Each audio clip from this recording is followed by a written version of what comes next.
How are ATED taxes calculated?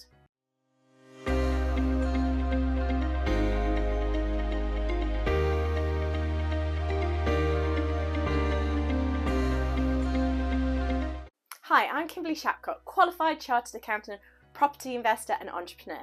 Let's sit down and have a chat. How much tax do you pay when you have ATED?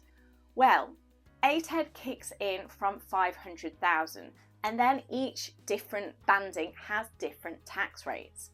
Now ATED is very much a banded tax and it's not based solely on the value of the property.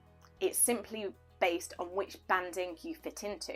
And this is based on the valuation on a specific valuation date that is done every 5 years. The next valuation date is 2027, the last one was 2022.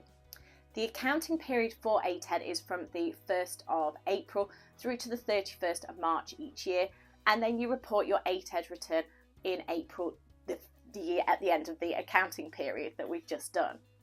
What tax is actually payable is on screen, so you can see that we've got for the 500 to a million band we have 4,450. For the million to 2 million we have 9,150. The 2 to 5 million we've got 31,050. The 5 million to 10 million is 72,700, and the 10 million to 20 million is 145,950. And over 20 million for one property is 292,350. This is all based on each property. So if you have multiple properties that are over these values, then you will have tax on each of these properties. It is not the total value of your portfolio, it is a per property tax. So if you've only got one property that's over this, then you will have just the one tax charge. If you have multiple properties over this, you'll pay it multiple times, unless there is any exemptions in place. And check out the video on exemptions, which go through what exemptions you will be able to apply for. The key thing is that you will need to do a return, even if you don't have to pay any tax. You'll put on the return the tax that would be chargeable for the property in that range, and then you'll apply the exemption, which will reduce the tax charge down to zero. If you do have any tax charges payable because you have properties sitting in companies not doing anything for a period of time, they may be investments for the future that you're looking at selling at some point, rather than actual active properties doing something for you in the company. But the tax charge is always based on the valuation that is done on the last valuation. So at the minute we are working with 2022 valuations because that's the last valuation date. You don't need to get a valuation every single year. The next valuation date that we will be working to is 2027. So all properties will need to have some sort of valuation to check which band they will be in that time frame.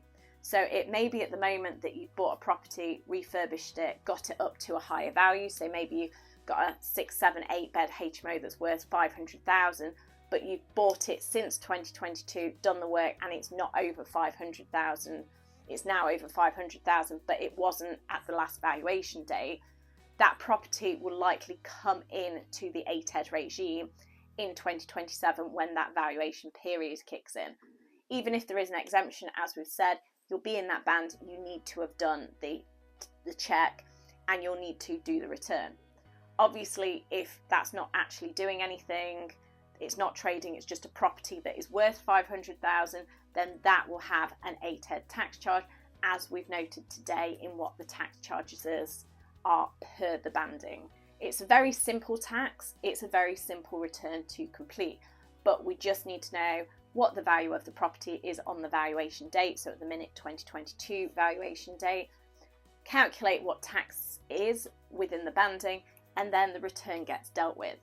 Obviously, as we've said, there are exemptions, so keep an eye out for the video on the exemptions, which will just hopefully clarify some of those to help with completing any returns. And check out the video on penalties if you are late in doing this, to see how you can put in some sort of reasonable excuse for not having done returns, if that may be the case. If you have any questions on this, do speak to your accountant, as they should be able to just advise you how to fit things together for your ATED reporting requirements. Hopefully today you've discovered how you calculate the tax if ATED applies to you. If you have any questions, then please do leave a comment. Please like the video and do subscribe to the channel. And let's make tax less taxing.